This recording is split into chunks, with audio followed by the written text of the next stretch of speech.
I love gingerbread men and I love coffee, so I'm going to show you all the things I created to make a gingerbread themed coffee bar. I have a bunch of things that I got from the Dollar Tree that I wanted to get painted for my coffee bar.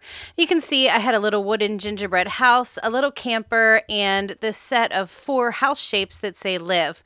I'm going to be using this Rust-Oleum satin spray paint in the color warm caramel. Also not pictured, I did pick up 3 glass canisters from the Dollar Tree that have metal lids, and you can see that I gave those a coat of the spray paint too. I went through, I gave everything a light coat, and then once that first coat was dry, I gave everything a second coat before I started decorating. I really do love this warm caramel color. I think it's the perfect color for gingerbread, and I like that it's in a satin finish, so it's not too glossy or too matte. To get started on my canisters, I have 3 canisters here because I always keep 3 on my coffee bar, 1 for coffee, 1 for tea, and 1 for sugar. So with my Cricut, I created 3 labels for each canister, 1 to say coffee, 1 to say tea, and 1 to say sugar.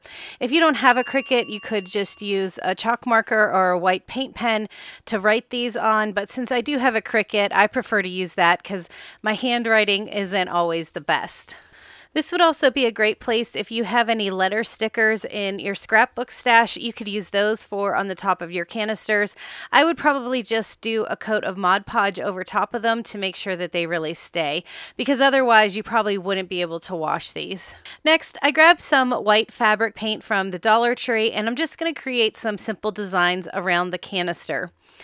So you can see on the side here, I just went with a scallop design, and I'll show you later. Some of my scallops were pretty thick. I really laid the paint on, and I didn't think ahead of time that I needed to be careful and not do it so thick because this paint does take a while to dry. So where I had some of the thicker parts, it ran a bit.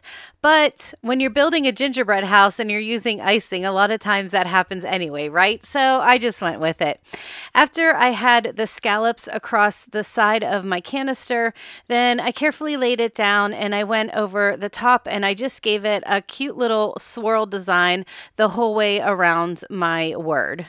On this gingerbread house from the Dollar Tree, you can see there's some lines that were added to give you a guide as to where you needed to paint things on here.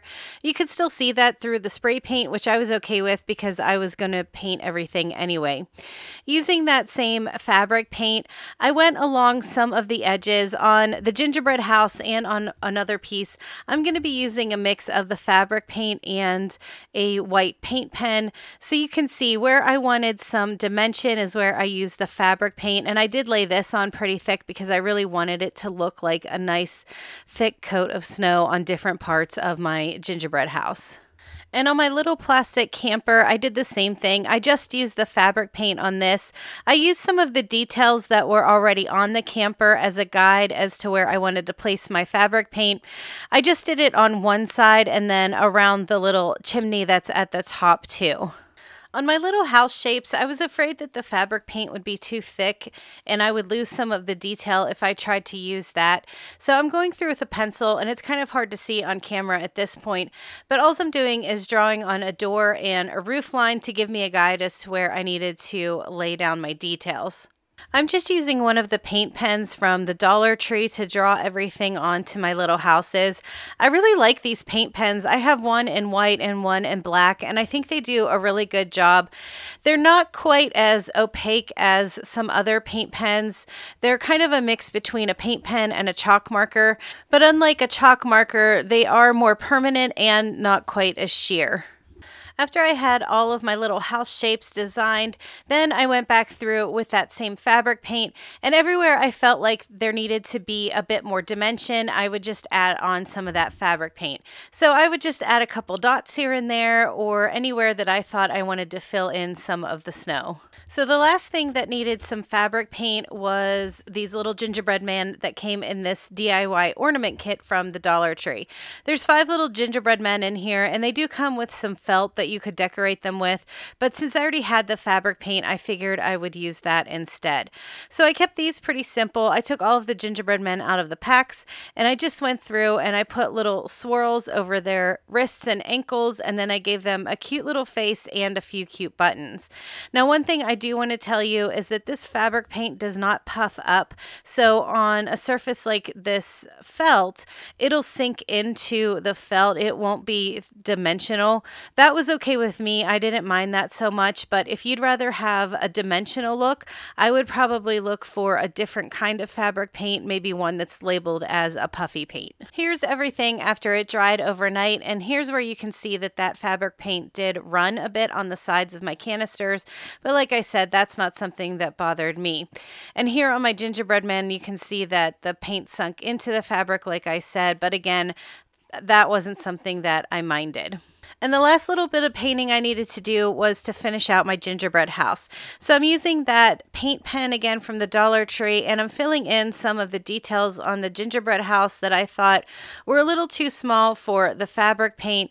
And then because there are trees on this gingerbread house and also some Christmas lights, I did go through with some red and green chalk paint and I filled in those areas. On my coffee bar, I have a shelf at the top, and I wanted a little gingerbread man garland to run across the front of that shelf. So I'm using some peppermint striped ribbon here. This is about 1 inch wide, and it is wired. I got this from Amazon, so I'll make sure I have that linked below. And I'm keeping this fairly simple. I'm just taking those little felt gingerbread men, and I'm adding some hot glue to the ribbon and gluing the gingerbread man over top of it.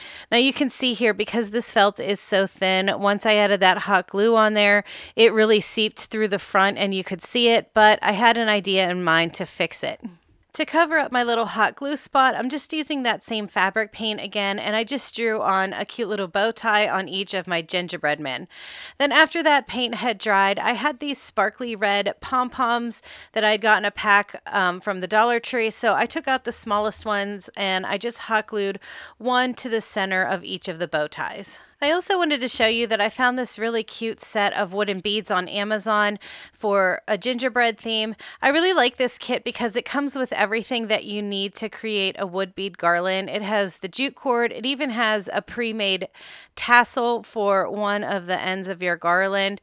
And I really love the beads. I thought they were so pretty. They had red, white, a red and white peppermint stripe, and then even these tiny little gingerbread men. The holes that were drilled inside the gingerbread men beads were too small to fit on the jute cord, but I did keep those to use in a later project. I'm not going to really give you a full tutorial here because basically creating a wood bead garland is just stringing beads onto string, right? But you can see I created a little pattern here with my beads, and I just kept repeating that until I felt like I had enough length to lay on my shelf. I also wanted to create a few pieces to hang on the wall next to my coffee bar. When I saw these window clings from the Dollar Tree, I knew that they would be perfect.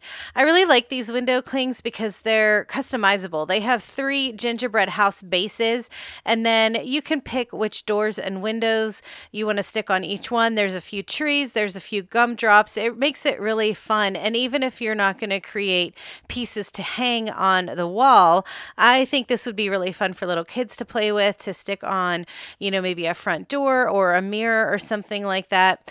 So you can see here, I started with one of the houses and I put on a door. There wasn't really any space for any windows, but I did add some gumdrops and I added in a tree and a few candy canes. So once I had everything laid out how I liked it, I took a picture with my phone so I could remember where I put everything. And then after I had all 3 of them put together, I went back through and I just lifted all the pieces up and I put a thin coat of Mod Podge on the back side of all of the window clings and then relaid it down on top of the canvas. After my Mod Podge had a chance to dry, then I went through with some of those gingerbread beads from that bead kit, and I just hot glued on a few here and there. Some of the houses I gave 2, some I gave 1, some I gave 3, whatever I felt like fit in there, and I really like the little bit of dimension that these beads gave to my pictures. Here's what my coffee bar looked like before I added in all of my gingerbread stuff. You can see I still have my fall decorations up. Every time I switch out my coffee bar for the different seasons, I always like to take that as an opportunity to give everything a good cleaning. So since I was switching out from fall to Christmas, I took everything off the coffee bar, everything off of the shelves, and I wiped everything down with some cleaner, including this pitcher and glass set that I keep on the top shelf. This was actually my great grandmother's pitcher and glass set, so I keep these up year round no matter how I'm decorating because they're so sentimental and so special to me. This was my great grandmother on my mom's side, and my aunt actually had this set in her home in Michigan, and she felt like the pitcher and glasses needed to be back here in Pennsylvania, so she gifted them to me, and I really appreciate them, and I really like having them on display all year round. Now that everything's nice and clean, I'm just going to start decorating, and I'm just going to throw on some music and let you watch how I set everything up. As I show you things on the screen, I'll try to put up where they're from, whether it was the Dollar Tree or Michael's or Amazon, and anything from Amazon I'll make sure that I have listed down below. Whoa, oh, oh. Da, da, da, da, oh, oh. Da, da, da, da, oh, oh. Da, da, da, da. Making our Christmas memories.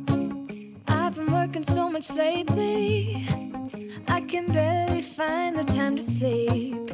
Yeah, I spend my time running around, keeping people pleased. But this is my favorite holiday. It's a chance to start over new. 'Cause I missed you, so I'm letting go of everything but you. These are the good times with you. Baby, this year it's just gonna be you and me. Hang by the fire and chill. Isn't this how it's supposed to be? Making our Christmas memories. Oh, and I've been longing to hold you close. Forget about everyone else. Isn't this how it's supposed to be? Making our Christmas memories. Oh, oh, la da da da, oh, oh, oh, la da da da, oh, oh, la da da da. Making our Christmas memories. I've been wrapping presents for you. I've been hanging marbles in the tree, and I've lit my house with Christmas lights. So you should come back home to me. And when we wake up in the morning, I'm gonna play those carols that you love. We'll be singing all the melodies until the sun comes up. Here's a final look at my finished coffee bar. I'm really excited with how everything turned out. I've done some gingerbread crafts in the past, but I've never dedicated a whole section just to gingerbread, and I think it looks really cute, and I'm glad I put it on my coffee bar. Let me know in the comments what kind of decorations you've been using for Christmas, and thank you again for coming to hang out and craft with me today. If you need any more Christmas inspiration, I left some videos on the screen that I think you might like. Have a great week, and I'll talk to you in the next one.